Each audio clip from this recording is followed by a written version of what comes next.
De volta ao nosso Fazendo X de hoje com dicas de saúde, nosso entrevistado, o Dr. Darley Cousani, ginecologista, obstetra aqui da nossa cidade. Estamos no consultório dele, que fica no Hospital Evangélico.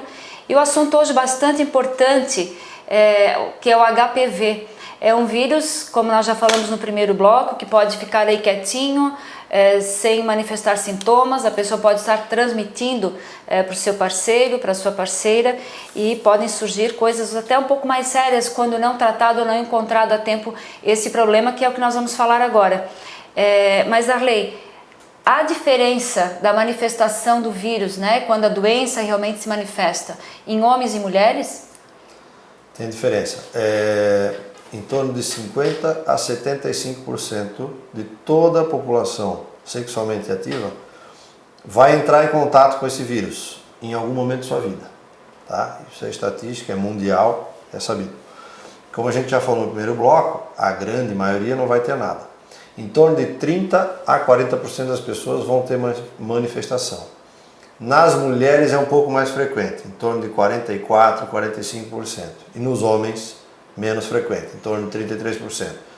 Tem algumas explicações talvez para isso. Primeiro, a anatomia. Como todas as infecções, inclusive até o HIV, é mais fácil a mulher pegar do homem do que vice-versa. Por causa da vagina ser um órgão interno, de coletar mais secreções, então é mais fácil, né, tem mais microtraumatismos ali dentro, como a gente já falou no primeiro bloco, e o vírus entra com uma maior frequência, enquanto que no homem, por ser um órgão externo, é de mais fácil visualização das coisas, de higiene e tal. Isso é uma explicação. A outra explicação até pode ser uma subnotificação, né? Por quê? O homem geralmente não procura o urologista uma vez por ano para fazer exame de preventivo, até porque não existe exame preventivo. Ele vai no urologista quando mais velho, para fazer exame de próstata, mas na idade onde o HPV é mais incidente, que é nas idades mais novas, principalmente abaixo de 24 anos, ele só vai no urologista se a parceira tiver algum sintoma. Então, eu acho que também pode ser isso, né?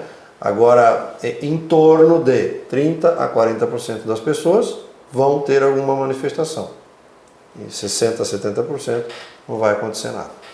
Nós temos o assunto agora para tratar, que também é muito sério, é a manifestação desse vírus e em que momento ele pode se transformar numa doença mais séria, que é o caso do câncer de colo de útero. Pode ter ligação o HPV com o câncer? Tem ligação obrigatoriamente? Como que ele age então nessa doença, Darley, que é o câncer de colo de útero, que às vezes a gente pensa que não é tão grande a incidência, mas parece que é, né? Na verdade é assim. Se pode ter relação? Não. Tem relação. Tá? Hoje se sabe que quase a totalidade dos casos de câncer de colo de útero são por HPV. Antigamente se achava que era por herpes genital, por outras coisas. Hoje, o câncer de colo de útero é uma DST. Tá? É uma doença de transmissão sexual. Isso já é um conceito e não muda mais. Tá? Mais de 95% dos casos são por HPV. Mas, se a gente for pegar de todas as pessoas que têm HPV, como eu já falei, que a maioria não acontece o câncer, menos de 3% dessas pessoas infectadas por HPV vão ter câncer. Então isso tem que ficar bem claro. Quem tiver um diagnóstico de HPV ou quem tiver um preventivo com alteração não precisa perder noite de sono, não precisa sair correndo para ir no ginecologista, até porque a literatura mostra que da primeira infecção com HPV, pelo HPV, até a manifestação de um câncer, pode levar em torno de 15 anos. Tá? Então não é uma coisa muito fácil de acontecer. Tá? Claro, todos os casos têm exceções. Né? Vai entrar de novo aquela história da imunidade, de agressão do vírus. Então hoje a gente sabe que tem mais ou menos, de todos os 120 tipos que eu falei, tem 15 tipos que são chamados oncogênicos. Tá? Que são os responsáveis pelos cânceres. Quando eu falo câncer, a gente vai falar no câncer de colo de útero, que é o mais frequente. Tem câncer de vagina, tem câncer de vulva, tem câncer de região anal, tem câncer de boca e tem câncer de pênis. Felizmente são bem mais raros. cada vez mais frequentes hoje em dia, mas a gente vai falar do colo do útero que é o mais prevalente. Hoje no Brasil é terceiro câncer em mulher mais frequente. O primeiro é de mama, o segundo é de intestino. E é a quarta causa de morte por câncer na mulher brasileira. Tá? Isso já foi pior. Ele já foi o primeiro e já foi o segundo em mortalidade.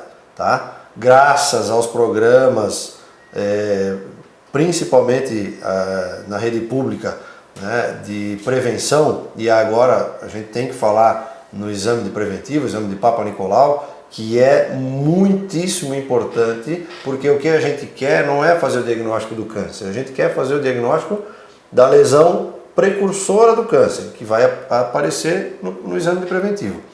Então, quando que se deve começar a fazer o preventivo? Assim que teve relação, não tem idade.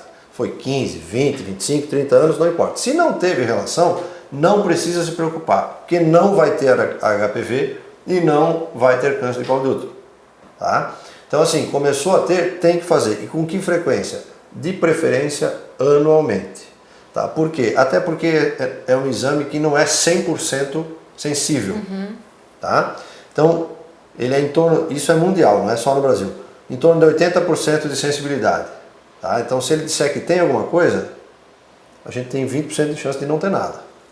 Se disser que não tem, pode ter em 20%. Então, esse erro, se tu fizer todo ano o exame, não vai errar todo ano.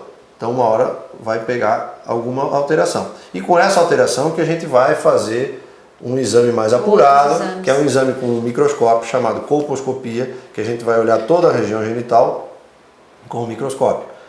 E, dependendo do tipo de lesão, a gente consegue tirar essa lesão. Ou cauterizar, se for uma lesão bem leve, ou se for um pouquinho mais avançada, pode-se tirar. Inclusive o tratamento, se tiver um câncer, dependendo do grau, pode tirar só uma parte do colo do útero, não precisa nem tirar o útero, não precisa fazer quimioterapia, radioterapia, nada disso, se o diagnóstico for precoce. Todo câncer, né, se quer isso, diagnóstico precoce. E é o único que dá para fazer esse tipo de tratamento. O de mama também existe, a mamografia que pode pegar lesões bem precursoras, mas igual o colo do útero não tem. Então hoje não se aceita uma pessoa não fazer exame preventivo. E infelizmente, no nosso país, ainda, principalmente de São Paulo para cima, em torno de 30% a 40% das mulheres só fazem preventivo. Aqui na nossa região, a gente está no paraíso, tá? Quero até aproveitar a oportunidade para parabenizar o pessoal da Rede Feminina de Combate ao Câncer, que faz um trabalho exemplar, tanto na prevenção do câncer de mama quanto de colo de útero. Né? Qualquer mulher, seja de qualquer nível social, religioso, enfim, pode chegar lá e pode fazer o seu preventivo, que elas estão lá, né? Um trabalho voluntário e muito legal. Né? E toda a rede pública também, não só de Brusque, mas como de Botuverá, Guabiruba, todo mundo, qualquer pessoa pode chegar lá e fazer o seu preventivo. Então, isso que é importante. E não tem por que então as mulheres não fazerem, né? Claro que não. Tá? Então, assim, é um exame simples, né? Exatamente. E na mulher de mais idade, que às vezes, não vou mais no ginecologista porque não quero mais. Realmente, o HPV, como a gente falou, é mais incidente na população mais jovem. É muito difícil, o câncer de colo de útero, diferentemente dos outros, ele é mais incidente nas populações de menos idade. Tá? Acima dos 50, 60 anos é muito raro. Tá? Então, as mulheres de mais idade podem fazer o preventivo com uma frequência mais espaçada. Bem mais espaçada, cada 3 anos, né? Tranquilamente. A mamografia é que tem que fazer com maior frequência na maior idade, mas o preventivo é ao contrário. Mas principalmente na população jovem tem que ser feito esse exame periodicamente. E agora também nós queremos falar sobre algo que está... desde esse ano, estamos em Brusque, como nós estávamos falando antes, eu e o Darley, na segunda fase já da aplicação da vacina, a vacina contra o HPV, que surgiu esse ano, e que em Brusque, como que tu estás vendo, Darley? Tens acompanhado essa primeira parte da vacinação nas meninas de 11 a 13 anos? 11 a 13 anos. Como é que está sendo em Brusque isso? Na verdade, assim, a vacina não é nova, né? A vacina já tem mais de 10 anos, desde que foi começado a se estudar até hoje, né? Então, nada é lançado assim sem saber. Até houve uma polêmica no Facebook, apareceu num jornal de grande circulação na semana retrasada sobre alguns efeitos colaterais que essa vacina podia dar, enfim. Mas é assim, essa vacina, na verdade são duas vacinas que existem no mercado, tá? A vacina bivalente e a vacina quadrivalente. A gente não falou ali na hora do câncer e da verruga, mas só para saber, dos casos de verruga genital, a maioria é pelos tipos 6 e 11 do HPV. Tá? O vírus, né? Vírus tipo 6 e o tipo 11. Já que são 120, isso, mas só alguns é que são os que... E no câncer de colo de útero, 70% dos casos é pelo vírus 16 e 18. Então a vacina quadrivalente pega esses quatro tipos. Os 2 da verruga e os 2 do câncer. Tá? E a vacina bivalente, ela pega os 2 tipos do câncer. Então, no caso, indicada para pessoas que não tem tanto risco de pegar verruga, mas sim dos cânceres. O câncer. Né? Então, na verdade, assim, é porque a bivalente ela tem um custo um pouco menor, a quadrivalente é um pouco mais cara. As duas são relativamente caras, né? Mas cada uma tem as suas indicações. Mas eu vou falar basicamente na vacina, essa que está na rede pública é a quadrivalente. Tá? Então, assim, quando começou a ser estudado, foi feito trabalhos em várias universidades, dos grandes hospitais em todo o mundo, e o Brasil participou disso também, né? E mais de 20 mil mulheres foram estudadas. E se viu que realmente ela diminui muito a incidência do HPV. E um dos primeiros países a adotar a estratégia de vacinação na rede pública foi a Austrália. E lá eles, de bula, a vacina é dos 9 anos em diante em meninas. Tá? Então, na Austrália eles fizeram um programa de meninas de 12 a 26 anos. E não só vacinação passiva, né? Tu chegar no posto, só quem quiser. Não. Quem não ia lá na rede pública procurar, eles iam busca ativa, escolas, casas, enfim.